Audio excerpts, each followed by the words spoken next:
কোনো রকম শীট বানানোর ঝামেলা ছাড়াই তৈরি করে দেখাবো মচমচে চিকেন রোল। আসসালামু আলাইকুম everyone, welcome to Papiya's kitchen. কি আওয়াজটা শুনে হয়তোবা বুঝেই গিয়েছেন রোলগুলো কতটা ক্রিস্পি হয়েছে। দেখতে দেখতে তো রমজান চলেই এলো, আর এইটাই একদম বেস্ট সময় যে কিছু ইফতারি তৈরি করে ফ্রোজেন করে রাখার, যাতে ইফতারের সময় কোনো ঝামেলা পোহাতে না হয়। আসসালামু আলাইকুম everyone, welcome to Papiya's kitchen. আজকে আমি আপনাদের তৈরি করে দেখাবো মচমচে ক্রিস্পি চিকেন রোল রেসিপি। তাহলে চলুন ঝটপট রেসিপিটা দেখে নিই। ফার্স্টে চিকেন রোল তৈরির জন্য আমি চিকেনের পুর রেডি করে নিব।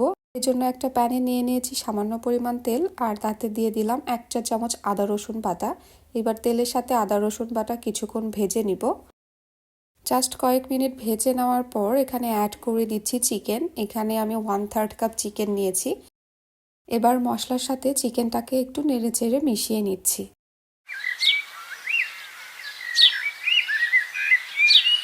চিকেনের কালার যখন এরকম চেঞ্জ হয়ে আসবে, এই পর্যায়ে এখানে অ্যাড করে দিচ্ছি গুঁড়া মশলা, দিয়ে দিচ্ছি 1/2 চা চামচ চিলি ফ্লেক্স, দিয়ে দিচ্ছি 1/4 টিস্পুন কালো গোলমরিচের গুঁড়া, দিয়ে আবারও চিকেনটাকে নেড়েচেড়ে খুব ভালো করে মিশিয়ে নিচ্ছি। সাথে আরও দিয়ে দিচ্ছি 1/2 চা চামচ লবণ। লবণটা দিয়ে চিকেনটাকে আবারও একটু নেড়েচেড়ে মিশিয়ে নিচ্ছি। এ পর্যায়ে আমাদের চিকেনটা কিন্তু 90% সিদ্ধ হয়ে গিয়েছে। এখানে অ্যাড করে দিচ্ছি 1 কাপ পেঁয়াজ কুচি, দিয়ে দিচ্ছি 1/2 কাপ গাজর কুচি আমি চপড করে নিয়েছি, দিয়ে এবার চিকেনের সাথে একটু নেড়েচেড়ে মিশিয়ে নিচ্ছি। এভাবে পেঁয়াজগুলো অ্যাড করলে যেটা হয়, পেঁয়াজের ক্রাঞ্চিনেসটা বজায় থাকে আর খেতে খুব মজা লাগে।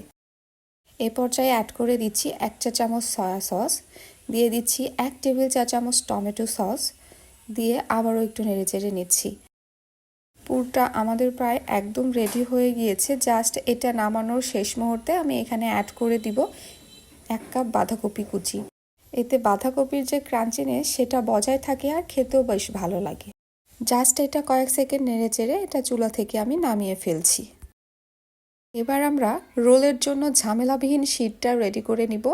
এর জন্য একটা মিক্সিং বোলে নিয়ে নিচ্ছি 1 কাপ ময়দা, আর সাথে দিয়ে দিচ্ছি 1/2 চা চামচ লবণ আর 2 টেবিল চা চামচ তেল। সাথে দিয়ে দিচ্ছি সেম মেজারমেন্ট কাপে 1 কাপ নর্মাল তাপমাত্রার পানি। এবার এই মিক্সচারটা আমরা খুব স্মুথভাবে ব্লেন্ড করে নিচ্ছি। ব্লেন্ড করা হয়ে গিয়েছে, এবার এটা আমি একটা বাটিতে ঢেলে নিচ্ছি। এই ব্যাটারের ঘনত্বটা আপনাদের একটু দেখিয়ে দিচ্ছি যে কেমন হয়েছে। এভাবে করেই আপনারা যতগুলো শিট রেডি করে নেবেন, জাস্ট 1 কাপ 1 কাপ করে মেজারমেন্ট করে বাড়িয়ে নেবেন, তাহলেই হয়ে যাবে। দেখতেই পাচ্ছেন একদম বেশি ঘনও না বেশি পাতলাও না।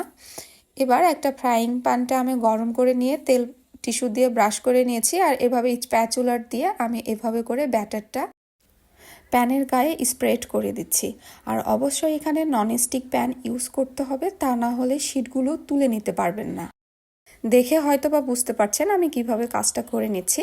এভাবে করে দেওয়া শেষ হয়ে গেলে এবার জাস্ট কয়েক সেকেন্ড অপেক্ষা করলেই দেখবেন শিটগুলো এভাবে সুন্দরভাবে উঠে আসবে। দেখতেই পাচ্ছেন কতটা পাতলা হয়েছে শিটগুলো। এভাবে করে শিটগুলো আমি একের পর এক বানিয়ে নিব। আর হ্যাঁ, একটা কথা বলতে ভুলেই গিয়েছি, চুলার জাল কিন্তু একদম লো ফ্লেমে রাখতে হবে। জাস্ট লো ফ্লেমে রেখে এভাবে করে স্প্রেড করে দিবেন, তাহলে এই শিটগুলো খুব সুন্দরভাবে তৈরি হয়ে যাবে। এই শিটগুলো দিয়ে আপনারা রোল বলেন, সমুচা বলেন, সব কিছু ইজিলি রেডি করে নিতে পারবেন।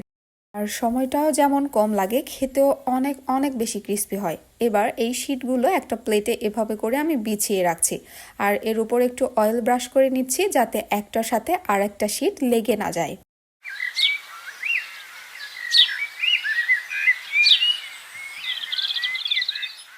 আপনাদের আবারও একটু দেখিয়ে দিচ্ছি যে শিটগুলো কতটা পরিমাণ পাতলা হয়েছে। একদম ট্রান্সপারেন্ট, এপাশ থেকে ওপাশ সুন্দরভাবে দেখা যাচ্ছে। এটা যেই ফেলো শিটগুলো কিনতে পাওয়া যায় সেটার থেকে অনেক বেশি ক্রিস্পি হয়। একবার ট্রাই করে বাসায় দেখতে পারেন। এবার বোর্ডে একটা শিট নিয়ে আমি রোল বানিয়ে নিচ্ছি। যে চিকেনের পুরটা আমরা রেডি করে রেখেছিলাম সেটা দিয়ে দিচ্ছি, দিয়ে শিটের জন্য যে ব্যাটারটা রেডি করে রেখেছিলাম সেখান থেকে অল্প পরিমাণ ব্যাটার আমি রেখে দিয়েছিলাম, যেটা আঠার কাজ করবে। এবার রোলের যেভাবে শেপ করে নেয় সেম ওয়েতে আমি সেভাবে করেই রোলটা বানিয়ে নিচ্ছি। এখানে বুঝিয়ে দেওয়ার মতো কিছুই নেই, আপনাদের দেখে বুঝে নিতে হবে। এভাবে করে এক এক করে সবগুলো রোল আমি বানিয়ে নিব। আপনাদের সুবিধার জন্য আমি আরও একটা রোল বানিয়ে দেখিয়ে দিচ্ছি। এভাবে চারপাশে মিশ্রণটা লাগিয়ে নিব যাতে খুব সুন্দরভাবে স্টিকি হয়ে থাকে, ভাজার সময় রোলগুলো খুলে না যায়।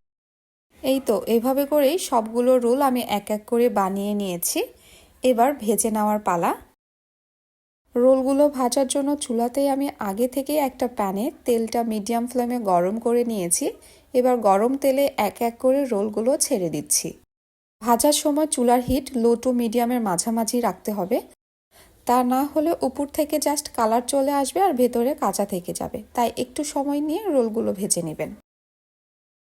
আমি রোলগুলোর দুই পাশে উল্টিয়ে পাল্টিয়ে খুব সুন্দর ব্রাউন কালার করে রোলগুলো ভেজে নিয়েছি। আমি এর থেকে আর বেশি ডার্ক কালার চাচ্ছিলাম না, তাই আমি এই রোলগুলো এখন তেল ঝরিয়ে তুলে নিচ্ছি।